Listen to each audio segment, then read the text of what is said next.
Welcome to Cinema Convos. This is the show where we bring guests with different tastes in film to have a meaningful discussion about the art of cinema.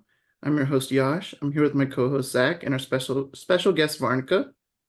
And today we're discussing the film The Devil Wears Prada from 2006, which was written by Aline Brosh McKenna and Lauren Weisberger and directed by David Frankel, and is starring Anne Hathaway, Meryl Streep, Emily Blunt, Stanley Tucci, and Adrian Grenier. In The Devil Wears Prada, a smart but sensible new graduate lands a job as an assistant to Miranda Priestley, the demanding editor-in-chief of a high fashion magazine. Before we get started, I wanted to issue a quick spoiler warning. If you haven't seen the movie, we will talk about plot points in depth and would recommend watching the movie first. And with that, I want to start with our first question, which is, what's your first memory or best memory with this movie? Yeah. Hi, guys. I'm Varnika, one of Yash's friends and homies through the Sid Nation. Shout out, Sid. Sid Nation. It's such an honor to be on your podcast. I really wanted to say that. It's so cool to see, especially South Asian people in the entertainment space doing stuff like this. So yeah, it's really awesome. And now I get to have like a small little voice in the world because of cool stuff you do. So really excited to be here. Devil Wears Prada is one of my favorite films of all time. My first memory actually watching it was when it first, I think, came out on DVD actually in like 2007 probably, because if it came out in 2006. So 2007, I was in middle school. One of my family friends, she was like in her 20s at the time, and she was a fashion major in the Northeast. So she was very excited about the film. So we were all, me, my parents, her parents were all just sitting around watching it. And I obviously had no idea what was going on. Yeah. It's a little confusing for like a 11-year-old to. Yeah, it's definitely more of a movie that you relate to more if you're in your 20s. Absolutely, absolutely. And I think after that, obviously time went on, and I think I was on a plane one time, and I was in college at the time, so I watched it on the plane, absolutely loved it. And then it's just my comfort movie now. Even I've had it on several times while working from home in the background. It's just such a like, yeah, comfort movie for me. Yeah, that's my first memory. Yeah, for sure. I mean, I had heard about this movie for years. It's one of those movies that started to become like there's like a series of movies that came out, I would say between 2000 2010. If I go to a party and I say I haven't seen it and I'm the movie guy, people are a little bit dumbfounded by it. And this became one of those movies. Like, how have you not seen that? So I ended up, watching a bunch of movies during the pandemic, and this was just one of them. And I think maybe there may have been some pandemic bias when I saw it, because I thought it was just okay when I first saw it. And I think it was just a bleak time, because I checked when I logged this movie for the first time, and it was November 2020. Not the best of times. And I just rewatched it last night, and I think that's my best memory of it, just because I really enjoyed it a lot more. And I think part of it is because in my mind it wasn't as good of a movie as it ended up being. And I think it's a big part of pop culture. A lot of iconic lines in this, and yeah, I think my first memory was during the pandemic, and then my best memory was watching it Oh, this recent sorry. time. Oh, part of the question was your best memory with it. Oh, I mean, it's either or both. But if you Okay. have a best memory, you can share it too. Yeah, I feel like this is, well, I mean, we're not watching it right now, but this would be my best memory relating to it. Being able to talk about it is really awesome, because I think I got more interested in like rewatching it when TikTok like blew up, I guess, during COVID again, and everyone was like dissecting movies, and there were just so many people that had such great insight on so many of the scenes, and I was like, oh my gosh, like I never would have thought of it this way, or would have never thought of the scene this way. So rewatching it after like seeing, content about it in short form was really, really nice too. For sure. So yeah. And Zach, what about you? So as far as kind of memories with this film, like, I mean, I really only saw this film for the first time a couple of days ago, so I don't really have a lot of memories with it. But no, I'd watched it. That was also one of those movies that I just for whatever reason I just hadn't I just had never kind of got around to actually watching. And I guess I watched it a couple days ago, and yeah, it's a solid film. I mean, it's a solid film. Guess you call it a rom-com, or just kind of those kind of films.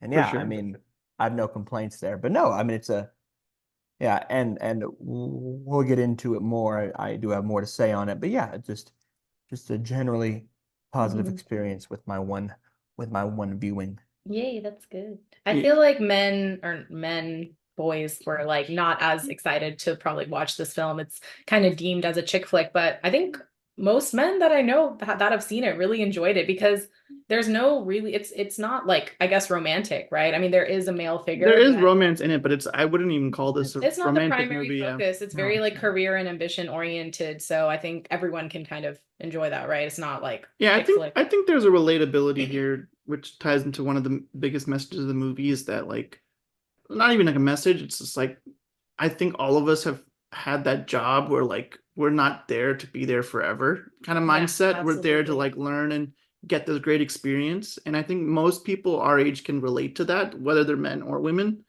Um, and I think whether in the fashion industry or any other industry, there is that experience that we all kind of go through. And I think this movie really taps into that feeling. And I think for a long time I dismissed this movie as a chick flick, like being a young teenager. I never thought I would like it. And Right. I think a lot of movies that I, as an adult, like were the movies I just didn't watch when I was younger because you just when you're younger you just see things a certain way and you just assume you won't No, like of it. course. It's totally fair. I mean, even me before seeing it, I would have totally categorized it as a chick flick or rom-com, but it's so Yeah. much more than that. And that's nice people are finally seeing that and recognizing that. For Oh sure. yeah, absolutely. Especially even in films that like as some in their 20s, it does have a great degree of relatability. But even in the parts that I can't relate to, there's definitely some parts I can't relate to, but I can still appreciate those parts. Like there's some really good moments here that I really can appreciate that I can't relate to. And I think I think the film tries to be relatable even when it's not. Yeah, And if absolutely. you look at the timing of this film, like it's 2006, I think Anne Hathaway's coming fresh off of like Princess Diaries, Ella Enchanted. So this is maybe the first movie, one of the first movies she did that maybe people saw her as a bit more grown up. That's actually such a good point. I hadn't thought of that. Yeah, it was right off of Princess Diaries, and I guess yeah, Ella Enchanted. I didn't Yeah, because I remember. was just looking through her filmography earlier, and I was like, wait, Ella Enchanted was 2 years before this movie. That's That's like a crazy. crazy shift, you know? And When do you remember by any chance Princess Diaries? When that came out? I think that's that was early also 2000s, like also the That's like 2001, 03, 04. It's like 03, 03, yeah. 04, so right? also Yeah. like so close together. Which is is another thing that tied into what I said is I have not yet seen The Princess Diaries, which is another movie Oh my people God. lose their minds over, and I'm You have planning a on list. watching it. Yes. That's Mhm. actually the movie that I think I get the most flack for We not need an seeing. Anne Hathaway series on this I, podcast. I'm down. I love Anne Honestly, Hathaway. I that's got to happen in the near Yeah, future for sure. We'll just, Princess we'll Diaries double like feature. Yeah, I mean Absolutely. she's kind Enchanted. of on her own like Eras tour, like in her career. Like she's done all kinds of Seriously. different movies. No, I think she's but super talented, so I hmm think that's like a big draw for me going back to it, just seeing Anne Hathaway when she was, much earlier in her career, but clearly shows that she's just a likable character. hmm I think a lot of times in high school, I don't know what it was, but I had a group of friends who just were like, I don't like Anne Hathaway, and I'm like, why do you hate her so much? Oh Like my gosh. she's so like she's pretty, she's sweet, I can't she's a great actress. imagine having an opinion on Anne Hathaway when I was like in high I school. know. I was like, because we were all fresh off The Dark Knight Rises, right? So Yeah. like, being 16 years old and watching The Dark Knight Rises, and Hathaway does some like crazy stuff in that movie for teenage boys, and we're just like, wow, she's beautiful, we love her. But then she's like a really good actress because she does Les Mis the same year, Oh my gosh, and she wins an yes. Oscar for it, and I'm like, oh, she's like a super talent. Oh my And gosh. This is actually such an interesting point. I never realized how much like of a variation of different genres of movies Anne Hathaway has done. Like she has that's range. a She has lot range of for range. sure. That's very, very interesting. Yeah. I guess I always saw her because The Devil Wears Prada is my favorite movie, obviously. So I guess I Yeah, just specifically only really remember her in that type of role. But and yeah. probably one of our most popular movies. I mean, But yeah, cool. no, like she definitely has kind of growth across her career, you know. It's really interesting. Mentioning her in Les Mis, yeah, I guess I was in high school when that came out. I hadn't yeah, seen Les Mis at that point, but the one thing, you know, with all the Oscar thing, they just showed that one scene from it, like she's yeah. I mean, that is her scene in that movie. That's it, doing that really. song, I Dreamed a Dream song, doing Mhm. that, and just that scene, and I was like, I know Anne Hathaway as the girl who's in all those, you know, those romantic comedies, and she's doing that.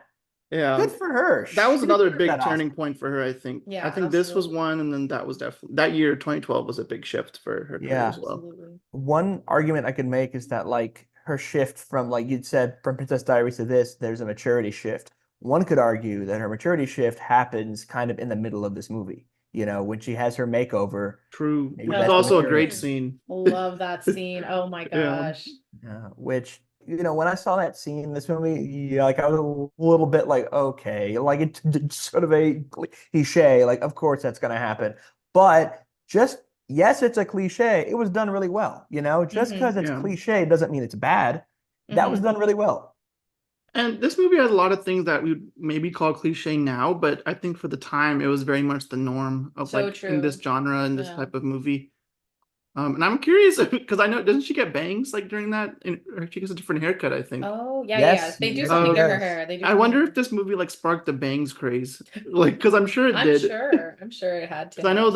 the what's it called, the Rachel from Friends haircut has been like going strong for like Oh, yeah, yeah, 30 yeah. That's years. like such a classic, Um, iconic haircut. so I'm just curious if this movie had a similar effect at the No, time. it's True. funny that you bring up the makeover scene because in Princess Diaries, she also has this like very intense makeover Yeah. scene. So I'm like, Anne Hathaway has like this pattern, I guess, of just getting makeovers in her movies. Yeah. Oh my I gosh. was thinking of two because I like Princess Diaries does have a makeover scene. I'm like, okay, this has one too. This is may That's just so be an Anne funny. Hathaway thing.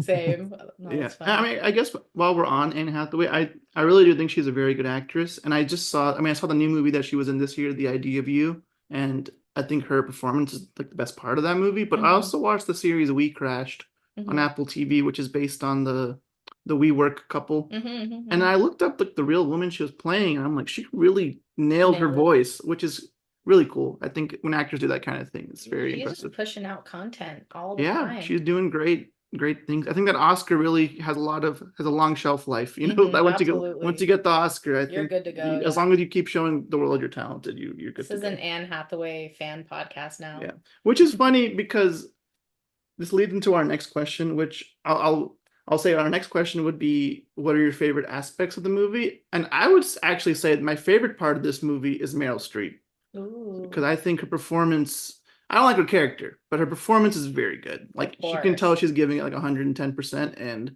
Oh she's yeah. also a great actress who's been working for decades. Mm-hmm. So I'll go ahead and answer this question for myself because I think it's pretty simple. I think the movie's funny, its writing is good, and I think the performances are also very good. Those are my favorite aspects of the movie, but I think that my absolute favorite is just like the very like snarky writing and like the case no comments they'll make about each other, and I'm like that was super mean, but they're just like on to the next thing. Oh my Um, gosh, yeah. so that's my personal favorite thing about the movie. What would you say some of your favorite aspects of the movie? Oh wow. Yeah, I mean, you mentioned the writing. It's just so well done. Like the snarky comments just kill me each time. I remember there's like a scene between Emily Blunt's character and Anne Hathaway, and I think Anne Hathaway saying she needs to like or Emily Blunt's character is telling her like she needs to stay late for something, and Anne Hathaway's like, "Oh, like I have to go somewhere. I had something planned." And she's like, "What do you mean? Did you have like a hideous skirt convention to go to?" And I was just like, "Who says that?" It was just Yeah, so funny. Little things like that. the little quips and So the one-liners are so writing is funny. just, I totally agree with you. The writing is just hilarious and so witty. I'm a big fan of that. I think kind of going back to what we talked about earlier, I think it being deemed like a chick flick, but it's just when people watch it realizing so much more. That's actually probably one of my favorite things about the movie. It's like people don't realize until they watch it, like, oh, maybe this isn't what I thought it was, or there's so much more depth to it than like I kind of thought there was going to be. So I think that's also one of my favorite parts. And of course, I think along with Meryl Streep's performance, I think Emily Blunt's Emily Blunt's performance great. I think Stanley so Tucci is good. very good in this. Oh yeah, absolutely. Just the people, it's just such a stacked cast. Like everyone's performance just unbelievably good. So yeah. Yeah. Emily Blunt is really good. Wait, was this one of Emily Blunt's like earliest roles? Because I don't remember It anything she's was, done it was. before Yeah, this. this was earlier in her career for sure. Definitely one of her first few films or, projects. So Because when I saw this, I didn't even realize that she was in this. I was surprised to see her. Like, Emily Blunt, oh my God. Oh yeah. Yeah. No, I think some of my favorite aspects. I mean, kind of what we're talking. Yeah, the writing, specifically the dialogue, is super well done. But very like what you'd expect from a movie like this from this time, but also better. The snark in the writing is great. What I love is shows her character development. Anne Hathaway's character is getting all these snarky comments directed at her, and then It's just midway, nonstop. Yeah. yeah, Nonstop. then post makeover, she can kind of take those snarky comments, and she also has her own snarky comments she can throw Oh out yeah. too. Yeah, absolutely. like I think the first half of the movie is so full of like before her makeover, it's so full of those snarky comments. I'm just enjoying like the comedic nature of it so much. It's so And funny. it reminds me a lot of like I think that gives it this rewatchability factor because you'll catch things they say that you didn't catch last Oh, it's time. so true. That's such a good And I Absolutely. point. think I Because it can be so subtle, right? Like that's the thing. yeah, there's a line Emily Blunt says that she's like, yeah, like I'm trying this new diet where I just don't eat, and until when I'm about to pass out, I have a cube of cheese, and Oh I'm my like, that's gosh, hilarious. I so totally missed that funny. the first time. Speaking of that, the whole her not eating, there was that one scene where she was in the hospital, after she gets hit by the car. Oh, She's like, I've been starving myself. I've been Oh starving my myself gosh. for this. And what she doing? She just like starts eating eating so everything. much. Like it's like carbs. Who eats that? He's eating like bread. She's eating a whole thing of bread. I Oh You love eat my that. carbs. gosh, You don't yeah. deserve to go to I Paris. love how she says you eat carbs as she eats carbs. That's I just love great. it. No, that's such a good point, Zach. That's such an underrated scene. Like she's like stuffing her face with pudding. She's like, "You eat carbs. You don't deserve to go to Paris." I'm like dying laughing. Yeah. It's so funny. Another one of my favorite aspects, and we're talking about scenes. I guess this goes into scenes, but I like that very first scene. I like that opening montage. I love the opening scene. So I love the good. Mhm. song choice. It just Yes, the fits so very well. So we good. were So talking good. about earlier. This is very 2006. Holy crap, is this 2006? And it's Hmm. topped off with the song choice. That's just like I can't say that enough. No, it was so That perfect.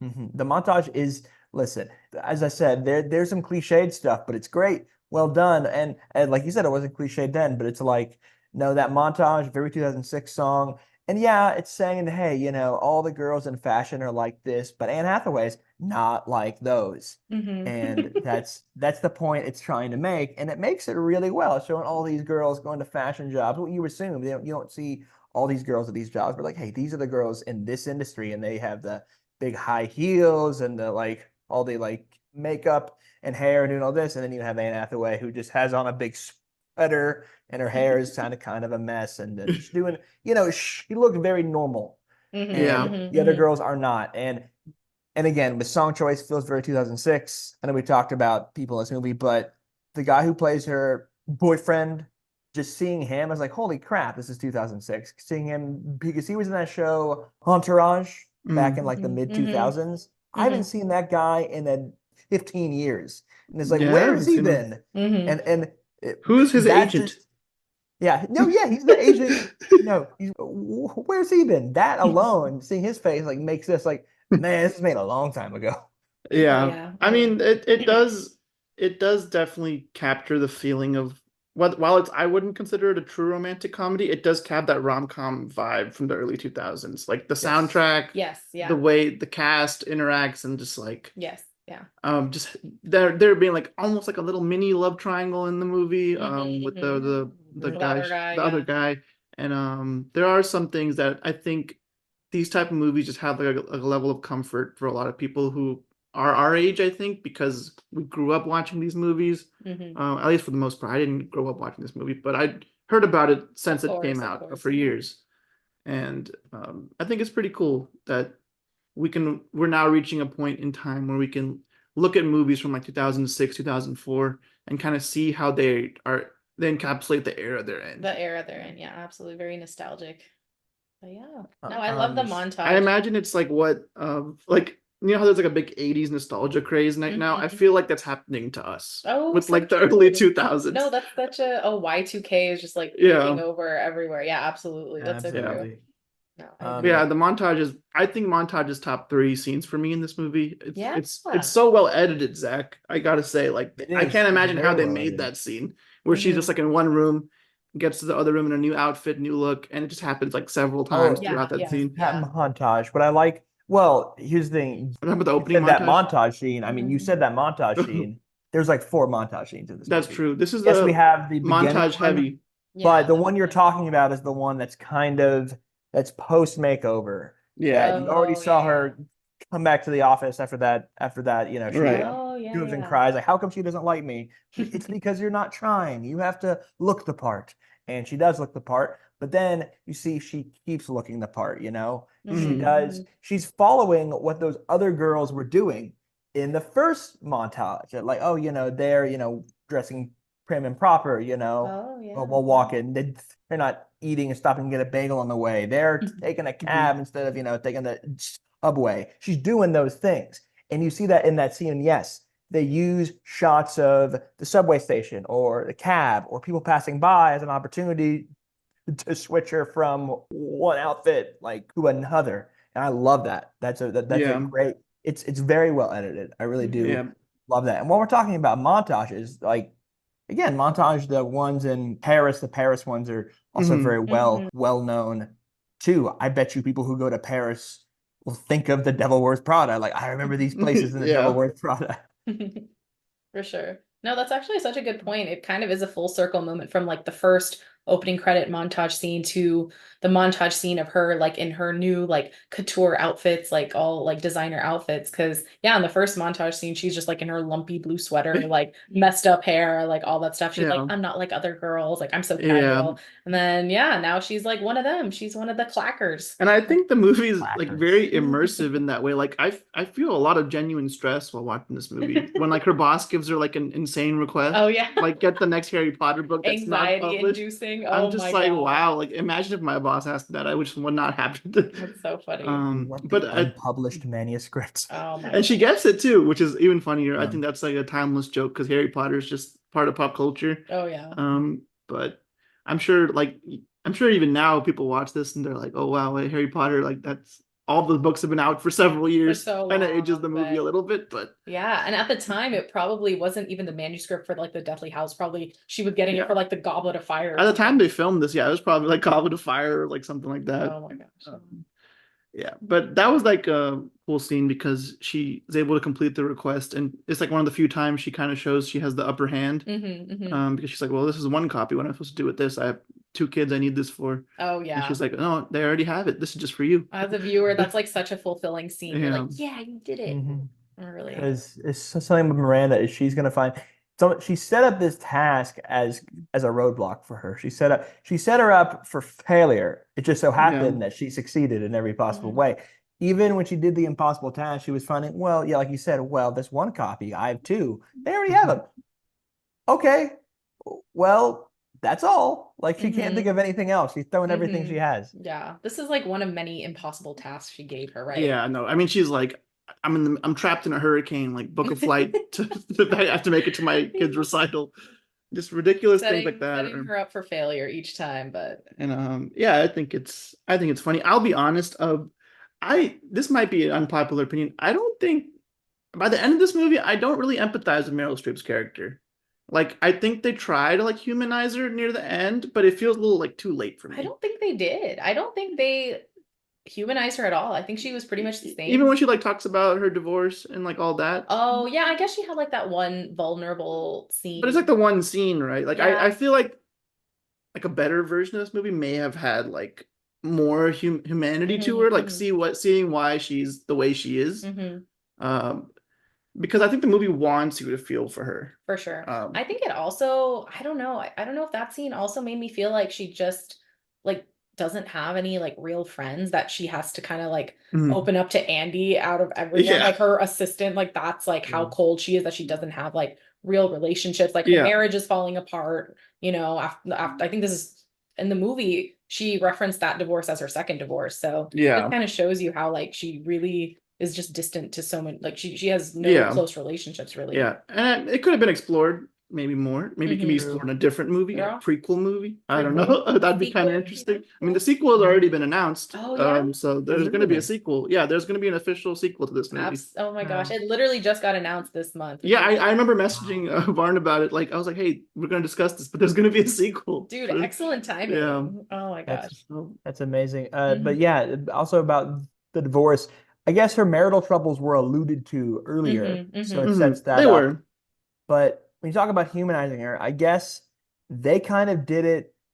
If they wanted to humanize her by the end, they kind of messed up the order a bit. Because they had that humanizing scene. Oh, she's going through a divorce. You really feel for her. She's, as emotionally raw as you've seen her. And then she does the whole thing and then you feel bad for her, like, oh no. And then she's going to be, replaced at the head of the magazine. Oh no. But then she does that move that is she's as shrewd as ever, and she doesn't care about loyalty, about personal loyalty. So it makes you hate her again. So you took that humanizing, oh, I feel for her, and then she does that thing and be like, you know what? Actually, I don't like her Yeah, like anymore. she's a little mean, and even the Yeah. last scene with her, she's still being kind of rude to her driver. Like, I don't know if the movie Oh, wants you to like her, but no, it I almost don't think like so. it almost like feels like a misdirect to like she's gonna have this redemption arc, and then she doesn't really have it. Mm-mm. Exactly. But maybe that can be explored in the sequel. So I we'll think the see. movie was just very focused on like Andy and like Right. her growth. I feel like Meryl Streep's character, like she was the same throughout. I think Yeah. she didn't have any growth. I don't think she didn't learn anything. No, even in the Oh, scene where she is being vulnerable, like Andy's like listening to her when she's, Mhm. briefly mentioning her divorce. And then at the end, Andy's like, "Can I do anything for you?" And then immediately she snaps back to her. She's like, "Yeah, your job." And she like hands her back Yeah. the paper. And it's like, oh, like literally you were human for 10 seconds and now, Yeah. back to normal. So And I mean, it's fun to have a character who's just a villain, like the whole time. absolutely. Oh, I don't have any problems with that, but mhm. I do think it could have been interesting to give her a little more Oh, definitely, definitely. something to explore that, because people who are like that aren't born like that. No, no. Usually there's like a reason they become that way No, over I agree time. with you. Seeing a little bit more of a backstory would have been cool. But as you said, the movie is about Anne Hathaway's character, and I think she has a full arc. She Mhm. learns that you have to work hard sometimes, and she also learns that you're not gonna, like, working with difficult coworkers, doing impossible tasks. Um, and it reaches a point where I think there's one of the bigger lessons of this movie where she's putting her work above everything else. And Yes. I've never experienced that myself, but I have seen people in my life who, their work gets in the way of their relationships and their time management. And I think it's important to remember that like work is only a part of us. Our day job is not our entire life. And Mhm. I think the movie is Yes. definitely trying to showcase that. Like Mhm. it's an important lesson for people, I think. Yeah. No. Because a lot of people find fulfillment through their jobs, and I mean, I like my job. I'm not trying to say I don't like my job if my coworkers are listening to this, but I'm just saying, like, I think there's like this movie definitely has a lesson there, like where like when she's arguing with her boyfriend, and she's like, "I'm sorry I missed your birthday," and he's like, "I'm not mad about that." Like it's like it seems like every time we plan anything, your work gets in the way. Mhm. And I think he's pretty valid there, but also like he breaks up with Anne Hathaway, which at that point I'm like, okay, this movie is fiction. Yeah, yeah. Also, But so something I will say about his character, I don't like his character, and I'll say it because yeah, he's also not given much to do. Absolutely. no, after she missed his birthday, he was acting all like he was acting all kind of I'll be honest, this whole movie, pouty. this Yeah, movie could very pouty. probably be the same if she was single the whole movie. Honestly, that's a good point. Like, I don't Yeah. think it needs like a boyfriend. Like, she can I learn all the don't same lessons and go through all the same things without him. Mhm. Your friends and stuff, hey, you're turning your back on your friends, and she is. Because Yeah. one of those happens to be her boyfriend. It Yeah, doesn't like if she really. had like a group of friends, like that lesson could still be learned through them. True. Like, Yeah, I yeah. think maybe the romance was included because it wanted that like rom-com vibe. I think it Possibly. was included because they wanted to show how like when you succeed in your Mhm. career goals, sometimes your one part of your life does end up suffering, right? Like if you're Mhm. putting 100% in your career, yes, your personal relationship Yeah. will probably Yeah. suffer. So I think I agree with you in the sense that like that could have been accomplished with just their friend group, but Mhm. having the boyfriend there, I guess, Yeah. gave like an added Yeah. element of intensity, right? Like, oh my God, like, you're mad. Like she's Yeah. coming home and he's like sitting there stupidly and she's just like Yeah. with her little cupcake, like trying to wish him happy Cupcake. birthday. And he's like, "You think I don't know. I agree with you, Zach. I didn't really like Yeah, him. I mean, I don't think he's a particularly likable character. I don't think he's just kind of neutral from. He's just kind of Yeah, there. he's just like there, I guess. And like he was like, "Oh, you think I'm mad because you missed my birthday?" I'm like, "You literally are mad Definitely are mad about because the she missed birthday. your Why do you- birthday. Like, grow Like- up." Why else would you be mad, dude? But Yeah. no, but yeah, but I also think having the boyfriend there also adds intrigue to, Mhm. with the romance she has with that other guy. It also adds some like, Oh, Yeah. yeah, A yeah. little Oh, love that's so she's triangle. in a true. relationship. No, that's a good point. Yeah. That's why she had to have like a I boyfriend mean, back home yeah, to make that romance more That's interesting. true because he like flirts with her the whole time. Yeah. And he's like, Because "Oh, movie- boyfriend's still in the picture." And her friend sees her like flirting with him at that art gallery. Yeah, I mean, he sees him kiss her on the cheek, and Anne Hathaway just like, "Oh, that was nothing," and then her friend was like, "That's not the Yeah. person I know." Which Her- I do It's think not her that's. fault, dude. It's I know, not. but I think it's while it's not her fault, I think it's good. I think that also is a relatable thing. Like you have that friend in your life who will like tell you something's not right when it's not right. And Sure. I think it captures that dynamic, like which I think, their friendship could have been explored even more then because they don't have a Yeah. lot of scenes together. Yeah, Um, absolutely. Because you don't really understand their friendship. You're like, I'm yeah. assuming you're close friends. Like you 'Cause- see them have dinner a few times and like talk like about how like fashion is all like Mhm, nonsense and stuff. And then I guess it is to show the shift that she has where she doesn't perceive fashion the same way anymore. mhm. But yeah, no, Yeah. I think that's important. Also, I totally forgot to mention this, but I believe this is based on a book. Yeah, it's Yes. based on a book. So I can't be too critical of what they And kept and didn't include because I Mhm, don't know how it is compared to the book. hmm, So basically, the author of the book, Emily, what was it? Emily Weisberger or something? What's her name? I know you had mentioned it at the beginning of the podcast, but she was actually an assistant to Anna Wintour, who's the editor of Vogue. And so Okay. that's The why inspiration. everyone always assumes that Miranda Priestley is like a parallel to Anna Wintour, because that's the author, I guess, had like a similar Andy Sachs like Oh, Lauren White. experience. Okay, I was looking on Lauren. IMDb and I just saw written by, and it's so she's the writer of the novel, and Aline Brosh McKenna wrote the screenplay. Okay, So yeah, the author had her own little experience as an assistant, and then I think that's what led to her writing the book. yeah, I mean, you can definitely feel that a lot of the situations in this movie are inspired by like a real experience, like just Yeah, the work culture. I feel like I don't know, yeah. like some of the things feel oddly specific. But yeah, I think it's fun. I think it's a fun spin on a workplace comedy, if I'm being honest. Like that's why I see it as more than a rom-com. Um, Absolutely. I have a question for y'all, but I don't yes. know if it's part of your questions already, so I'll wait to ask it. I mean, you can still ask it. It's about the end of the movie, so is it okay to jump around like that? Yeah. Okay. Oh yeah. Okay. Well, so I guess my question is, you know how they're sitting in the car after Miranda makes that shrewd move, as Zach said, of basically betraying Stanley Tucci, who his character was extremely loyal to Miranda for many years, right? And she Mhm. betrays him to protect her own job. And she tells Anne Hathaway, because they're talking, she's like, and Anne Hathaway, Andy is saying, "Oh, I could have never done what you did." And she's like, "Oh, you already have," to Mhm. Emily, right? And she's like basically telling her like you're just like me, Mhm. essentially. I personally felt like that wasn't a fair statement because Emily and Andy were not friends. Like they Yeah. did not have any sense of loyalty to each other. They had the same job. And Miranda basically told Andy that if you don't come to Paris, like I'm going to fire you. So Yeah. you have to basically tell Emily to stay home or you get fired. Mhm. And so I think those are two very different situations. So I guess my question is, do you agree with Miranda that like Andy basically did the same thing that she did, or do you think there are some differences? Yeah, I don't think it's the same because again, like it's like almost it was a demand her boss made and she was like, this is gonna destroy her, like I don't want to do this. Yeah, And then she's like, well, you don't have a choice. literally. And whereas Stanley betraying Stanley Tucci is just like this is one of your most loyal employees you'll probably ever have like Hmm. in your whole career. No, exactly. And it's not at all the same. And it's also not the same because by the end of the movie, Andy and is Emily Blunt's character name Emily in this? Yes, it Okay. is. So Andy and Emily are like on good terms by the end of the movie. So Hmm. I don't think it's at all the same. Whereas Stanley Yeah. Tucci is still like loyal to Miranda, I think, but Hmm.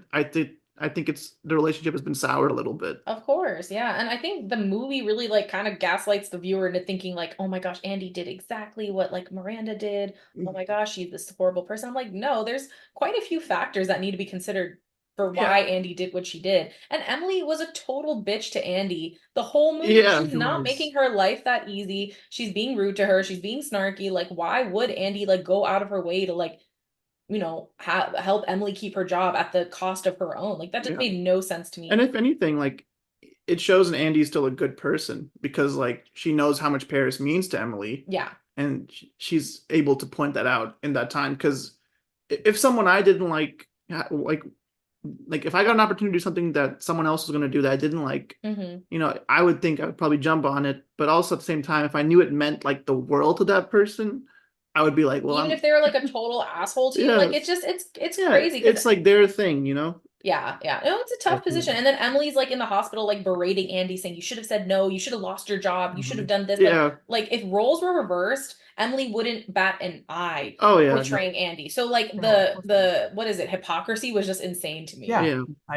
I think that was an interesting point that you brought up about like, yeah, the movie does kind of gaslight the viewer or try to gaslight the viewer about Yeah. like, it's the same, drawing that false parallel. Also, we already know that Miranda Priestley is emotionally manipulative. So of course she's going to be like, True, true. Yeah. what I did is what you did. And Mhm. then because you could have either kept your job or not kept your job. Choice Yeah. Mhm. is what I that think was she's using it there. as a way to justify her own actions. She's like, well, Probably, you're yeah. just like me, so therefore what I Yeah. did is fine. Mhm. And then I feel like, they also tried to like it was an interesting point that you also made about like they aren't like, yeah, Emily and Andy aren't friends, but they Mm-mm. kind of try and feign that kind of near the middle of the film when they try to, like at the benefit they are acting Mhm. more friendly. They're like, oh, they're acting more friendly, and then Andy kind of saves Emily Yeah. Yeah, that yeah. Emily that forgot little the save there. So like, hey, also it shows that this is a reason because I've noticed about Miranda, when she does something, there's something that she can point to. It'd be like, well, here's why these are the consequences for your actions. Here's the Mhm. action. Emily messing up that thing, and the benefit, you not getting to go to Paris is that consequence. So that's Mhm. important there. It also shows that now Emily, after hating Andy, has a reliance and also, dare I say, a friendship, a budding friendship with her. Now that's what the movie wants you to think. Honestly, I'm not buying that as much. I don't think enough Yeah. time is I think developing they her tried to personal set they relationship. tried to set up like a Dwight and Jim situation. A little bit, a Yeah, little yeah, bit. yeah, Yeah. I agree with that Yeah. actually. I think Emily just more than a friendship, I think Emily just started respecting Andy, right? In the Yeah. beginning, she had zero respect for her. She's like, "Oh, you don't know anything. You're just dumb. You're just like out of college. Like you don't know Yeah. anything about fashion." But as time goes on, Emily realizes like, "Oh, like Andy is really smart. Andy really caught on quickly and like, Mhm. again after her makeover, she really had a newfound respect for Andy, which changed their dynamic quite a bit." Yeah, for sure. It's so interesting that after her makeover, that's the only point that she had respect for Andy. It's funny. Her Absolutely, yeah. respect was almost directly tied to her physical I mean, appearance. Pretty it much. is the fashion industry, so it makes a little bit of sense. But also they lost the main thing they could make fun of her for. Yeah, exactly. And that made them feel like, I guess, powerless in that moment. Mhm, mhm, mhm. Okay, so this is like a two-parter question. Do you have a favorite scene in the movie, and do you have a favorite character and why? Oh, I like this. So there's quite a few like mini favorite scenes I have just because it's just such a funny movie. I remember the scene where they're talking about their spring edition of the magazine and someone at the table is like, "Oh, we could do florals." And Miranda Priestley's like, "Florals for spring? Groundbreaking." It was just really funny. So, of course, there's many of those scenes that I absolutely love, but the most memorable scene is, of course, the belt scene. I think Yes. when Andy's Yeah. standing around in these situations and she has no idea what's going on and then she has the audacity to scoff and I was just so impressed with how they wrote that scene and the way Meryl Streep delivered it like that whole monologue about cerulean and Yeah. how like Andy thinks she's made this choice that shows the world she doesn't care about her looks or anything but in reality we're the ones in this room who are making those choices for you. Yeah. So it's just a really, really well done scene. I think that's probably my favorite one because it is really funny. Even as the viewer, you're seeing two identical belts, and Right. Andy's like kind of representing the viewer a little bit in that Yeah. moment. She's like, "Oh, well, they literally look exactly the same." And then, even as a viewer, I think after that scene, you end up having a little bit more respect for the fashion industry. You're like, "Wow, those are some Yeah. really, really great points made." So And yeah, also, I think that was kind of the moment for like anybody who works in the fashion industry and saw that movie probably was like, "Yep, she gets it." Like, exactly, exactly. They felt seen and felt a little validated, like Yeah. Because I think a lot of Mhm. us kind of look at fashion the same way. I think those of us who aren't super passionate about it kind of see it as like a little pretentious sometimes and like hmm this whole other world that we don't really understand. But this movie does shed some light on like why someone might be passionate about fashion hmm hmm or like use it as a form of creative expression. for sure. And I think that's cool. Yeah, everyone definitely walks away from watching this movie with a little bit more appreciation for fashion in Right. general. There is something to it. I think over hmm time I've started to see like why it's such a massive industry and why it's like some people's like Hmm. thing they want to pursue in life, which is it's cool. Definitely. Y'all's Mhm. favorite scenes? So I really like the little things they say. Like it's not like a particular scene. Hmm. But I think that montage I'd mentioned where she's changing outfits and like walking to work, I think that's a really well made scene. But I really like when she's running around trying to get the Harry Potter book. I think that's pretty funny. It was so funny. But I don't know if I have a favorite scene. I think I do like Andy a lot as a character. She's Hmm. easy to root for. Yeah, easy to root for. They don't give her too many like obstacles outside of work, I guess. Like work, everything's related to her work, so it makes it easy to follow the conflict. But I think entertainment wise, I just really like Meryl Streep's performance. Like she says the meanest stuff in this movie by far. And I wonder how much was like in the script and how much she She like just YOLO'd. just said. Because some of it just feels so like unique. Did y'all notice how many times Meryl Streep's character calls Andy fat, like casually? It's Yes, just she so funny. calls her Yeah. fat. I took a chance and hired the smart fat girl. I was like, bro, what are you saying? I was like, what is she Love It it. was talking just so about? funny. Yeah, she Yeah. That was. I think is like so 2000s. Like to call girls who are like Mhm. a size 6 fat is just so like Yeah, I mean, so this movie does joke about Y2K. things I think maybe avoided nowadays, like her not eating. Yeah, Like that would yeah. not be like a joke in a movie, I feel like nowadays as much, Ugh, but I think it's funny. it's hilarious. I mean, I I love it. I think that's the charm of this era of comedy is that it was just so unfiltered and so insane. Oh yeah, it's very reminiscent. I don't know if y'all watch Sex in the City, great I show, haven't but seen them. Yeah. it's It is so reminiscent of it's it. absolutely so unhinged because you're not that when it was being filmed, it wasn't like 2022 standards for like what's okay to Right. say. So some stuff is just Yeah. insane, but like the comedy that comes from it is just Yeah. iconic. So yeah, I really appreciate that about this Yeah. movie. I do have a question here, just kind of a general and sillier, but in light of what we're talking about, has this movie aged well? I think so. I think it's I think aged I beautifully. think it has a strong following. It has a 3.8 on Letterboxd, which is pretty high. Oh yeah. Because Letterboxd users are a wide variety of people. So anything above a 3.5, I would say is very strong, Hmm. very I'd favorable. agree. And Yeah, I, yeah. I've never really seen anyone like bag on this movie, like say like, I hate it, I think a lot of people ended up reconnecting with you this know, movie in their 20s. A lot of girls, especially, I yeah, think, because it really came loved out it. when you were like what teenagers, middle Yeah, I think school. in the last couple of years, it's been this whole like era of like, oh, and the real villain of The Devil Wears Prada is Andy's boyfriend. It's like I'm only seeing those memes now, so people are still pretty into it. Yeah, and I True. think it's one of those movies that um, when I saw it in 2020, I was unemployed and looking for jobs. And Same. now I've been working for 4 years, and I'm like, okay, so like now I see what this movie's trying to go Hmm. for. Like, Hmm. it's trying to showcase like a difficult work environment where you don't know what you're doing, and I think it's something all of us can relate to. Hmm. Or like, I mean, with her like picking up all the coffee orders and stuff, it's like being an underappreciated intern. Hmm. Like people just dump all the work they don't want to do on the interns. Yeah. Being an Yep. intern, I've experienced that for sure. Yep. Hmm.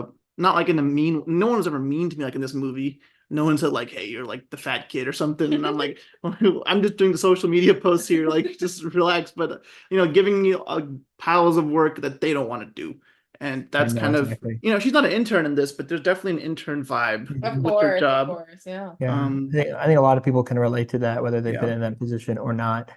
yeah. One other thing I also did want to mention, it was kind of funny. You were talking about Varnika, like you were talking about the kind of the how she calls her fat and stuff. Mentioned she's Oh a yeah. size 6. It's interesting that later when they're in Paris, she's talking to Stanley Tucci's character, and she Oh yeah, mentioned there's a she's callback to size it. 6, and she mentioned she's actually a size 4. And I Hmm. thought, oh, her makeover also involved her, losing weight too, which Hmm. is the movie trying to say that that was right for her to do, that she, as a size 6, she actually is fat? I don't know. Oh. I think the movie is showing is definitely when she transforms into this new person, she does leave behind a little bit of who she was, and there's pros and cons with that, I Hmm. think, Hmm. in general when we change, like as people. Yeah, yeah. So I think it's just trying to convey I that think the makeover like also represented a lot of deeper changes going on. So weight loss, I guess, being one of them, her changing like her priorities, I guess, and not really prioritizing like her boyfriend's birthday and things like that. So I think the makeover on the surface, of course, it's like she's changing her outfit, her hair, all this stuff, but she was changing a lot of stuff about herself in general, and including yeah. So I don't know. Yeah. And I think when we are like figuring out who we are in our early 20s, a lot of times we like to be like different. Oh, everyone likes fashion. I don't want to be like everyone else. Yeah. Like that kind of thing. And I think Andy's character is definitely channeling that pretty hard. Yeah, absolutely. She's even like, I don't even want to be in this industry. I want to be a journalist. So Yeah. it's an interesting journey she goes on. She discovers some things that she didn't expect to, care about as much. And But it's just like the plight of being in right out of college in your early 20s. You'll take whatever job will hire you, and you don't really have a standard for what's acceptable treatment at work versus what's not, like Yeah. you're just, this is your first experience in like a career Yeah. course. So she's just taking whatever's thrown her way with like no questions asked, right? Yeah, and it's funny because the movie makes it very clear that the opportunity she has, like many people would love to have that opportunity. Right. Good And point. It beats you over the head with that. It beats you over the head with like she's like, I'm gonna quit, and then Stanley Tucci's like, all right, there's like 10 girls. A million girls would kill for this job. A million girls would kill for this job. Yeah. Right. So it's just like I think it's so interesting because a lot of times when I feel like when I was in college, like the desirable jobs were at these companies that will just like work you like to the bone like this. And I'm like, that's interesting how this movie kind of captures that, like, this is not a job that anyone would want for the work itself. I mean, it's not fun. I don't think this look very fun. It's just like that shared experience of being in your early 20s and paying your dues and whatever job, it's like, it sucks right now, but it's going to pay off later. That's exactly what And they show that a lot with Emily's character, like, just the new Emily. So true. So she's moved up in the company. She's done her time, quote unquote. And now, Like it also symbolized that earlier where like, where before she went to Paris, they went to Paris. Instead of Miranda dumping all her stuff on Andy's desk, she starts dumping all her stuff on Emily's desk. Oh yeah. That was a really like pivotal scene. I agree with that. Yeah. Why is she dumping her coat anywhere? Just get a coat rack. Yeah, just get a, it's just part of her character being obnoxious. No, that was like quite the statement, right? Because that scene happened right the day after she basically gave Andy the ultimatum that either you tell Emily or, you're fired. And Andy was like, okay, I'll tell her. And so that was the shift. But yeah, it was very, very intense scene. Just sort of kind of go back to what I kind of asked earlier, just to answer my own question there, whether it's aged well. I definitely think it has. Like, as you said, it gets more relatable with people who were, young or like elementary or middle school when this came out. And then they, they can actually relate to it as adults. Definitely. There's a couple of scenes, just a little couple of details here and there, like you said, of the whole not eating thing and that sort of stuff. That the only one scene that I don't know if you guys think this aged poorly, but it's like that one scene. I don't know when they're in Paris and she's with that. I know where you're going with this. Okay, they're on a date with the publisher guy. He starts like kissing her. She says 3 or 4 times, no, I can't. Yeah, that's aged poorly for sure. He has a motive. He has a motive. And it's like, okay, well, I guess so. Oh my God. I'll do it. That was where I was like, I mean, I saw it as like maybe he's not the best guy. Like if he's just like after 4 no's, he's like, and then the 5th one, yes. She's just like, okay, I'm out of excuses. And I'm like, I don't think you should phrase those like as excuses. Like those are valid reasons not to go forward. Out of excuses is a horrible thing to say and be like, okay, well that's okay. I think a scene like that might have been handled more tastefully in the modern age, maybe. Definitely. That's so funny. I didn't even think about that aspect, but yeah, like a scene like that coming out like in 2024, I think would have received a lot of scrutiny. So and one small detail about our trip in Paris, and she like openly says that she's not that big of a fan of the city. Oh, does she? Like it's very brief. Like she's just like, I've never really seen what the big deal about Paris is. And that kind of I think it adds to how like, she's not going on this trip to like spite Emily. She's going because her boss gave her like no choice. Right. Wait, I actually don't ever remember her saying. I think she said that briefly. Maybe I'm remembering it wrong, Zach. I don't remember it exactly. I feel like she did. Maybe she did. I mean, she's saying kind of jokingly, like, I've never really seen the hype around the city. I'm pretty sure she did. If for any reason I'm misquoting, you probably did. I'll watch it again and look for it. Sounds like something she would have said. Yeah, but I mean that's the old Andy kind of coming back, No, like, for you sure. know. And I totally agree with what you're saying. Like she's not going to Paris to spite Emily. She's literally going to keep her job, which in the end is kind of like, what's the word? Counteracted because Miranda's like, remember that scene where Miranda's calling her and she like throws her phone in the fountain? It's like most people in their early 20s that have a job don't have like the liberty to just quit on a whim like that. We all got Yeah. bills to pay, rent to pay, Yeah. all this stuff. And So she like, lives in New York City. you So like know, there's no way she so can like just like, those two you know. scenes kind of like act against each other because like on one scene like Andy's like dying to keep her job and like quote Mm, unquote betraying Emily, but we already know how I feel about that. But yeah. and in the end she's just like forget it, I just quit. I'm like okay, so which one is it, Yeah. Andy? So Yeah, I feel like that's a good point. Like I think when we do quit our jobs, it's usually a big decision. A lot goes into it, and this movie kind of glosses over that a little bit.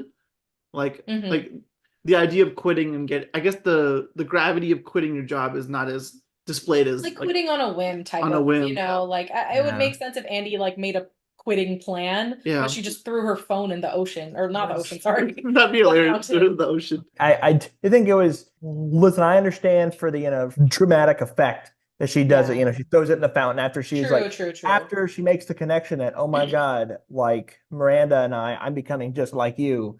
Right as soon as she makes that connection, she just throws it in the fountain. As you're right, instead of making a quitting plan, she's already sacrificed so much, done so much to keep this job. She's like, you know what? Literally, yeah. Lost it.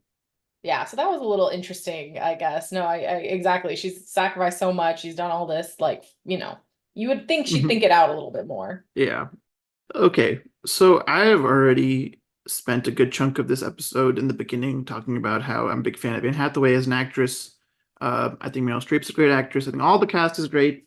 And I wanted to ask, are you a fan of anyone in this movie? Like, are there any actors in this movie that you particularly look forward to, like what they're doing next or that sort of thing? Oh, interesting. One of y'all go first, I'm thinking. I mean, for me, I mean Anne Hathaway, obviously, but I think Meryl Streep is one of the greatest actresses of all time. Of course, Of of course, like course. I think that's a pretty unanimous statement. Right. I will say I think Stanley Tucci has maybe more range than he's given credit for sometimes. Hmm. Completely agree. Completely And agree. and Emily Blunt is great. I mean, Of course. she's really grown as an actress as Stanley well. Tucci.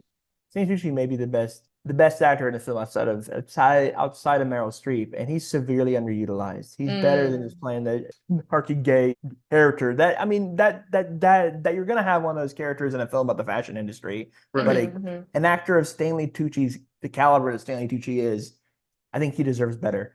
And we Um, had talked about Mm. we had talked about how his character, there's more of a subtle nod to him being gay. There's not like an overt thing about it, Yeah, which is absolutely. interesting. Like he talks about how he never really fit in back when he was younger, and Yeah. like I think that's a cool way to include a character, represent that group without it being like the central point of the movie. So true, so true. Yeah, it was a subtle nod. I Yeah. agree. Like him sneaking off to like sewing class and all these things. So yeah. mhm. Also, Stanley Tucci is married to Felicity Blunt, which I believe is Emily's sister or relative. No Oh, how way. Yeah, random. it's not, if I remembered it, it's the dumbest reason to remember this.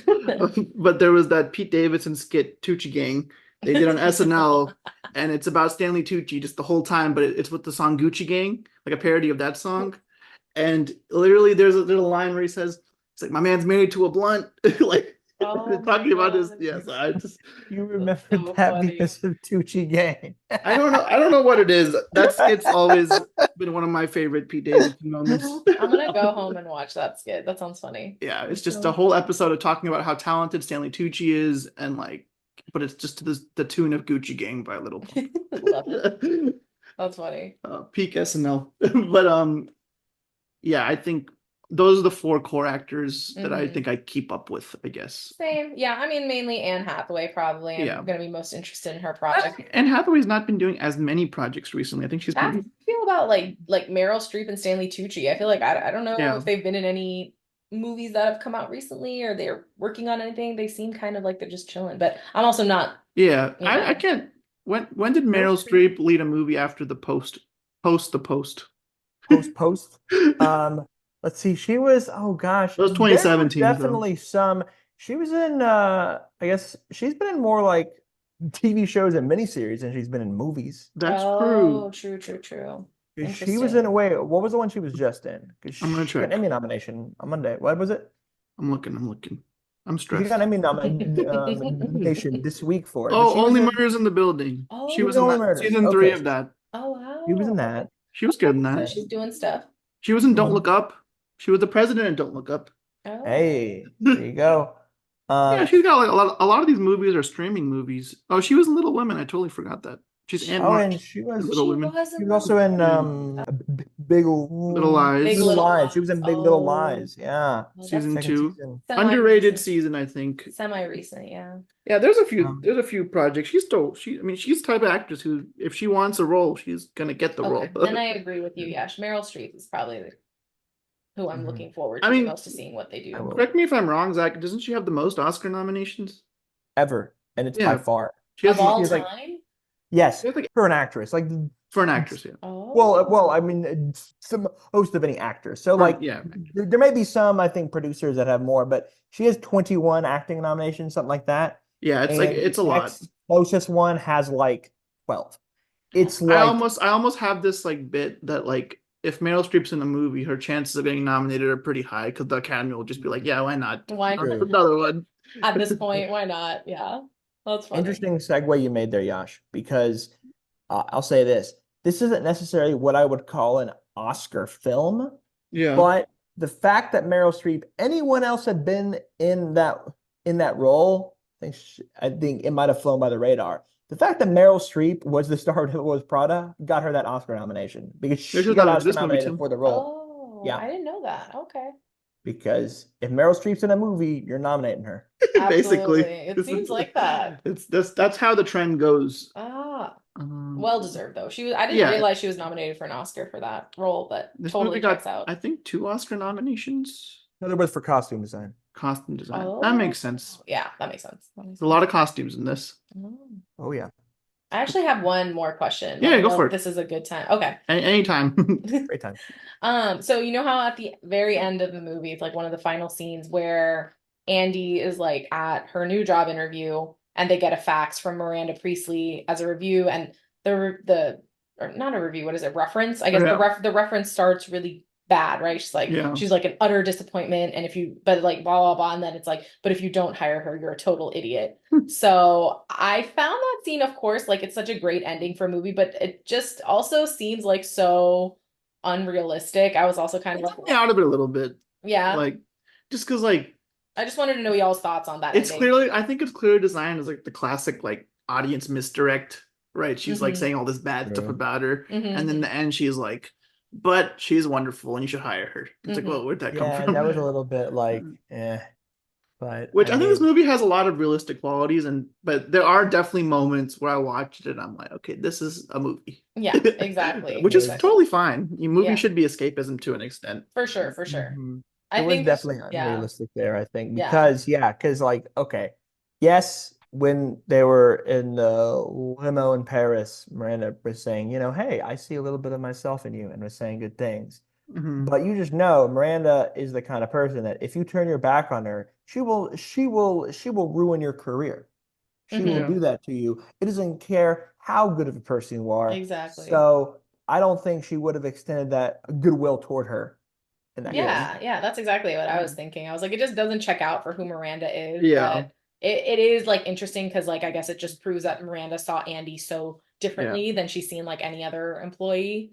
But Yeah. it's like Andy, like, I don't know, it goes back to like your first job in your 20s right out of college. It's like you have to suffer and then like for so long and then reap the rewards. Andy like semi suffered and still like got the rewards of like getting a good reference and getting the job she wanted. So I don't know.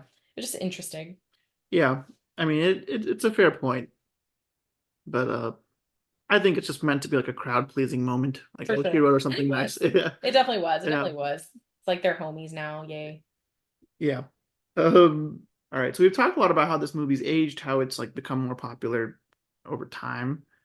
And the year it came out, it was a movie that grossed over 326 million worldwide against its $41 million budget. And it was the 12th highest grossing film in 2006. So wow. pretty financially successful. That's why we're getting a sequel all these years later. I know, all these years later. But so all that being said, do you feel like this movie's gotten the hype it deserves? Do you think it deserves more hype? And how do you feel about it, I guess, in terms of like the hype and reception of it. Sure. Yeah, I think obviously when it first came out, it's hard for me to say. I was a child, Right. LOL. So hard Yeah, to I was say. really young in 2006. Hard to say initial reception, but I think in general, like I've seen so many conversations surrounding it. There's already quite a few podcast episodes about it, and like, again, not to bring TikTok up again, but a lot of TikToks about it. So Mhm. I think it's maintained to stay relevant over the course of many years. And I think if anything, there's like a resurgence of interest in the movie again. And like, I don't know if that's what like kind of made a sequel like come into talks, just because I think people are really interested in it again. But I've definitely seen a resurgence of like hype in it over the Mhm. last like couple of years. So yeah, Yeah. I think it's appropriately hyped. Yeah. I think it's one of those movies that also, because it relates to like people between 20 and 30 in such a unique way, Hmm. that it's just gonna have like a resurgence every like 10 or 15 years. You Right, know, right. like it's Good just point. like a new audience is gonna discover it And and be be like, like, oh wow, wow. this is just what I'm going through. No, literally. And Um, I mean, it's clearly done well. It has a sequel coming out, and apparently it was a musical, like in oh Chicago, wow. and it's going to be a I was musical in seeing that. London. So yeah, too. If this, I don't know, I haven't looked too much into the sequel, but if they bring Anne Hathaway and or Meryl Streep back, I think it'll be a box office hit. Like people Absolutely. will watch it. Definitely, definitely. And it People might watch. even it has potential to make even more, just because like there's so many fans of this movie now of a Hmm. variety of age groups because the movie's Yeah. almost 20 years old. Hmm. Um, So I don't know what as it would be far as about though. I feel like Yeah. That's what everything. I was going to ask y'all. Like, what do you think would be a good storyline for a sequel for this film? Because I don't um really know. It seemed to like end on like a good note, and like kind of it closed all the like Yeah, like everything wraps up and yeah, everything wraps up. all the characters who are meant to learn something learn their lessons, and I don't think it leaves anything open. So that's what I'm confused about. I'm like, what would it be about? But who knows? Maybe they'll come up with something interesting. Yeah, I worry that it yeah. will just be like some kind of like rehash with like new characters, which I wouldn't want. I wouldn't want either. But I would definitely prefer like bringing back all the characters and seeing what they're up to. Definitely. but like I'm also afraid that you would I don't know. There's no reason for these two characters' paths that they don't have to cross again. They really don't. You got that sort of nod at the end, like hi, they got Yeah. a nod that nodded, but like you're just gonna artificially like what is she gonna? Because they're in two different spheres now. Like Andy's now working for a newspaper. She's doing journalism, what she Hmm. Yeah. wanted to do, and then I don't know. Does Miranda? The only thing I can think of maybe corporate consolidation, corporate consolidation, the publishing industry. Only thing I can think of, and maybe that the company that owns the fashion magazine buys the newspaper, and then they have to work together. I think Mm-hmm. whatever Just an it's gonna idea. be, it's gonna not feel necessary, Absolutely. but Yeah. it'll hopefully to be entertaining at least. No, That's I all. completely agree with you, Zach. Like, I think the like Andy and Meryl Streep's character literally never need to meet again. Like Yeah, there's they're no reason totally to. different worlds. Like it ended on the note. They respect each other. They moved on. There's truly no Yeah. need for even for Anne Hathaway to meet like Emily Blunt's character again. And she's just very removed from this world, is what I got from the Yeah. ending. But to Yash's point, I think the success of the sequel really depends on that cast being back for it. Mhm. I'm not interested in watching a new age like. Yeah. Devil Wears Prada, where like, Anne Hathaway's character is like Asian and Meryl Streep is like a gay like black person. I don't know. I don't you know what I'm Yeah. saying? Like the woke version of it. Yeah, Like I for mean, I'm sure. sure that would be interesting too, but I would be more interested in seeing Seeing like the them characters again. return Yeah, for yeah. sure. Yeah, I don't think if they can't get the stars on board, I don't think it happens. I agree. I And agree. if it does happen, it won't be a hit. It won't be a I don't hit. think people as many people will see For it. sure, for sure. Yeah. One thing I wanted to throw out, it's not even a question. I feel like Anne Hathaway in this movie, and I won't spoil the series, but it reminds me a little bit of Cousin Greg in Succession. Just the Oh, I've transformation. never seen So Succession. like in the beginning of Succession, Greg is very like innocent. He's kind of like the outsider, and like by the end of the series, you can see him evolve and become more and more like the Roy family. Which I won't spoil Succession because that's like one of my favorite shows of the last Hmm. 10 years. Oh wow. But yeah, though that I don't know what it is. Anne Hathaway, Andy reminds me a lot of Cousin Greg. That's all I wanted to say, just at some point. Interesting. So, one of our more difficult questions on the show is there anything in the movie you would change to improve it, or do you think it's perfect the way it is? Oh. Y'all take that one first. I'm thinking. Sure, sure. Yeah. I have a few notes, because it's not a perfect movie for me. Not that Yeah. it needs to be. Uh, That's several things. I Well, think it could be a little better paced. I feel like the last leg of the movie starts to lose me a little bit. Like the beginning's so fast, it's so funny, it's so like engaging. And I think once she gets to Paris, it just like slows down a bit for me. Mm-hmm. Maybe like it could I have been a agree. tighter, like a hour and 40 minutes, hour and 30 minutes. It's like an Mm-hmm. hour and 50 minutes. So it's like it could be a little bit shorter, I think. Ah, gotcha. Agreed And there. I don't think this is necessary. However, I think it would be very interesting if this movie had like a director's cut where it was like R-rated. Like that might be Oh. interesting because this is definitely like, they keep it clean enough to where it's PG-13.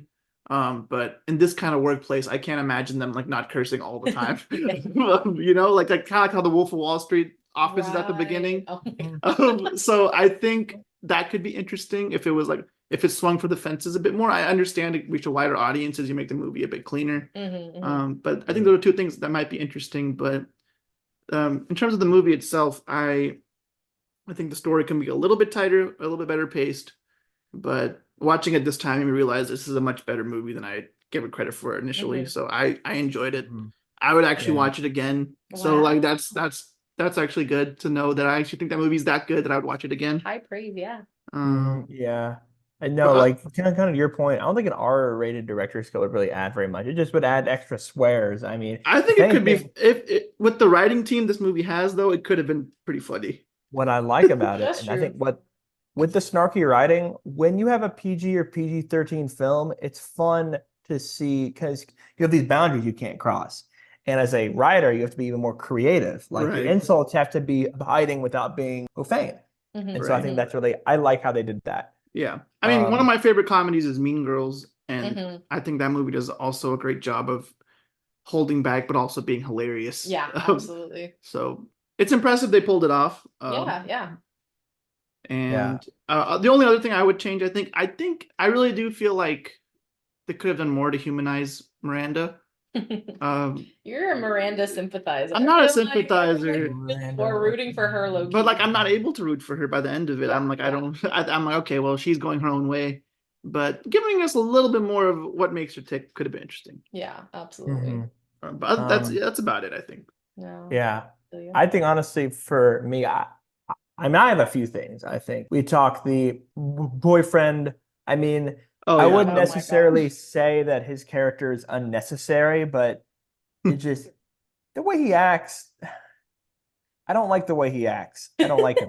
I don't like his character. He's I annoying. feel you. I You're agree. his biggest hater. I You think hate the way he walks and talks I like think my the song. I totally agree. I hate the way he acts. Like there's no really better way to say it. Like he's Yeah. just annoying. And like also maybe this is like coming from like more of a South Asian lens, but it's very rare for me to like ever even imagine getting mad at my partner for like putting their career first, especially when Yeah. we're in our younger years. Like he was literally just mad at her for working so much and dedicating time to her Yeah. career. He was almost like jealous of It her seemed like boss almost. he was a little jealous and like he wasn't Yeah. encouraging or like he didn't want her to grow. Like I was just like, what are you so mad about? Like she can't spend more time with you. Yeah, that's sad, but like Yeah. I find that to be a very dumb thing to be upset at your partner for like Yeah. them, for temporarily like putting their personal life a little bit on hold to propel their career forward. Yeah. So that was just like dumb, He could have tackled that conversation with more like sincerity and maturity Right. for And sure. then like there's like a scene where he's like, I don't care if you were out there pole dancing, if you did it with some dignity. It's like what are you trying to say? Like the point he's trying to make Misplaced. it just muddled and confused. It's so muddled. I'm like,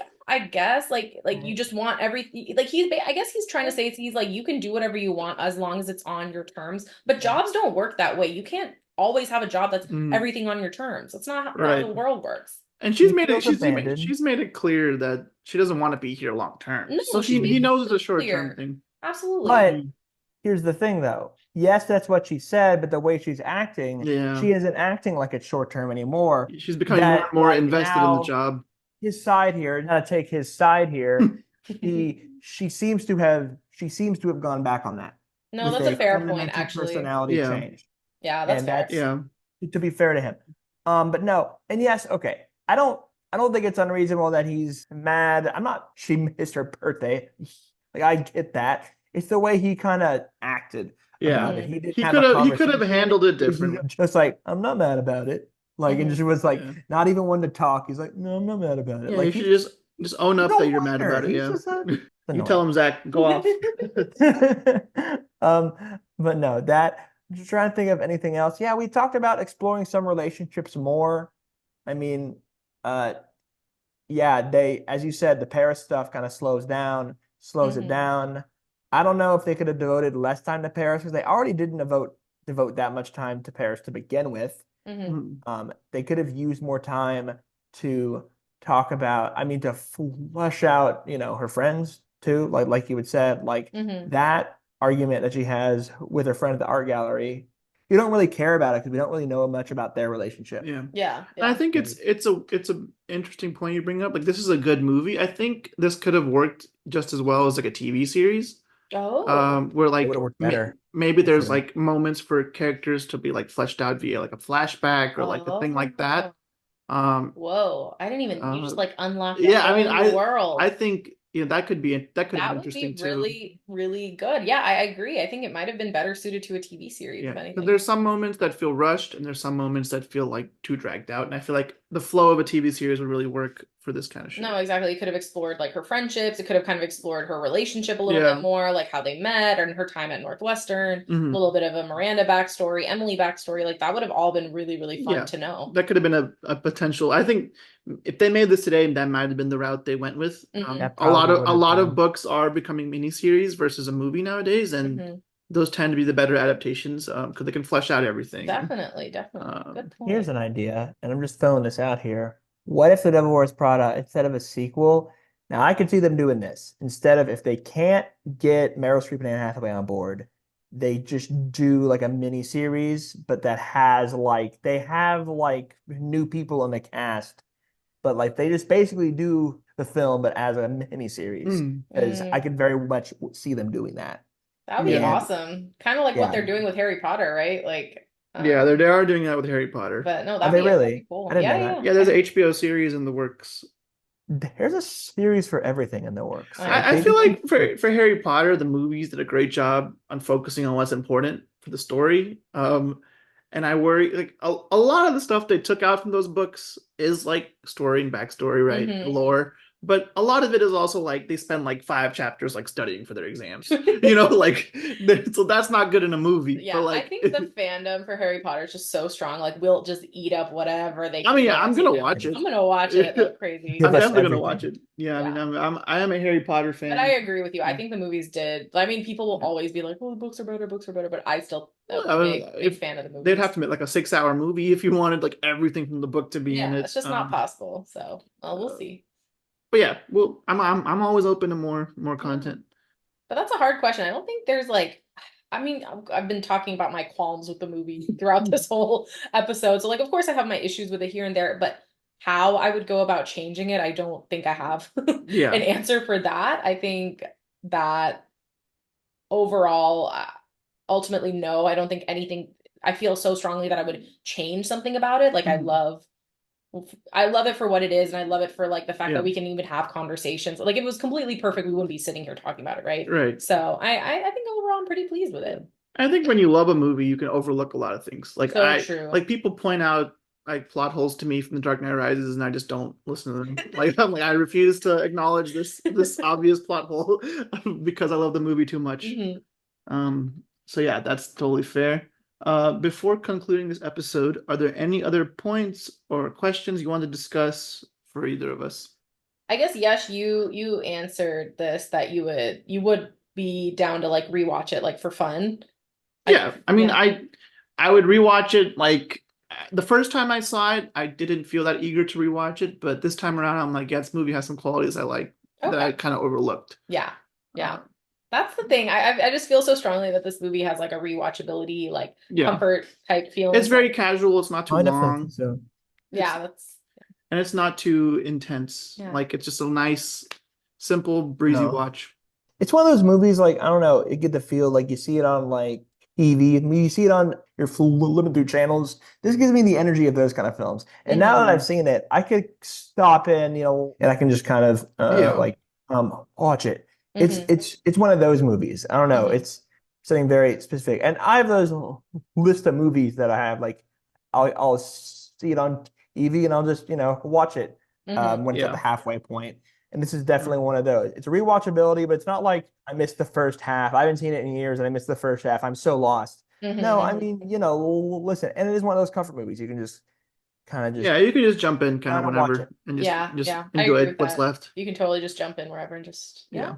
Agreed. Oh, well, I'm really happy that y'all enjoyed it. Yeah, I think I have a newfound appreciation for it. It's not like one of my favorites, but that's totally fine. It's not a movie that's like necessarily made for me, No. but I like it. It's good. Yay.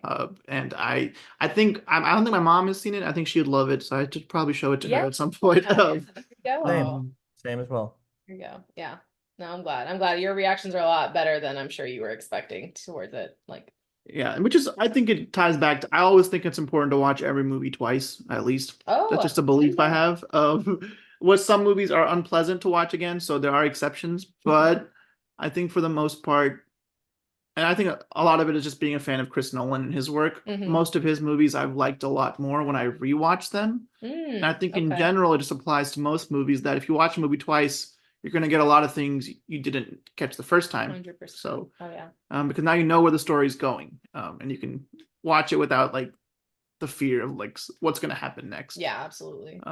So yeah, I think it's cool that we rewatched it, and yeah. One last thing is if you had to convince someone to watch this movie, which I'm sure you have, what would you tell them, or what's your sales pitch? My sales pitch, oh my gosh. That's tough. I'd be like, do you like comedy? Do you like, powerful women? Do you like supporting women and their dreams? If you do, this is the movie for you.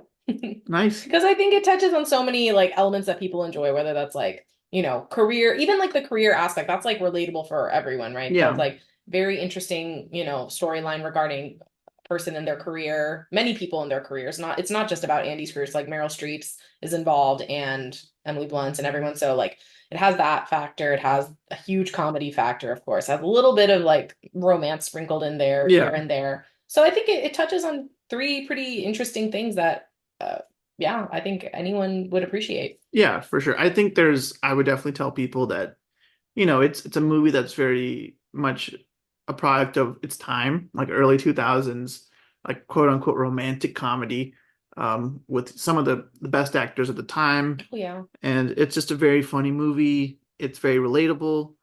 And it might surprise you in more ways than one because you expect it to be one thing, and it has some elements of that, but it doesn't follow it all the way through. I'm totally gonna copy you and say that. It's like I would tell people like it's literally probably not what you expect. Yeah.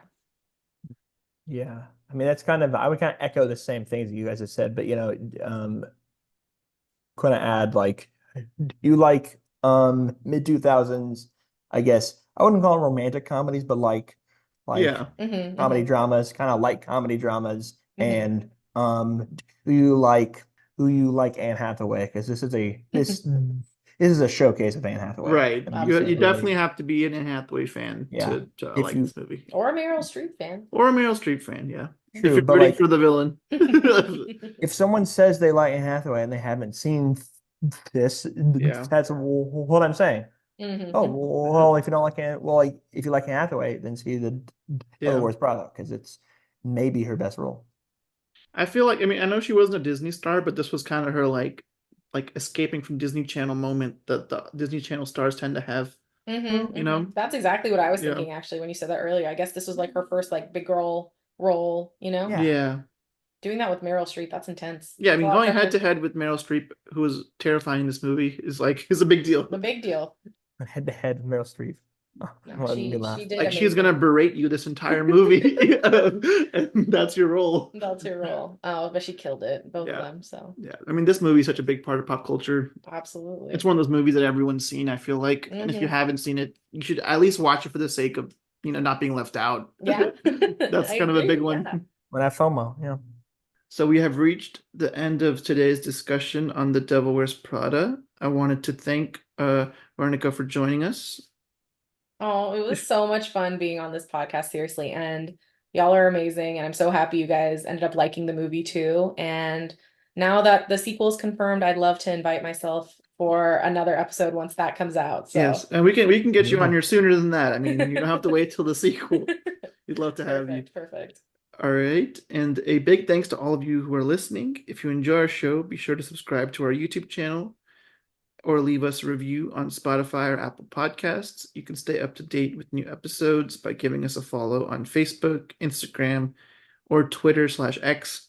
And you can support our show by checking out our available merch, which is linked on all of our social media. And we hope you tune in next time.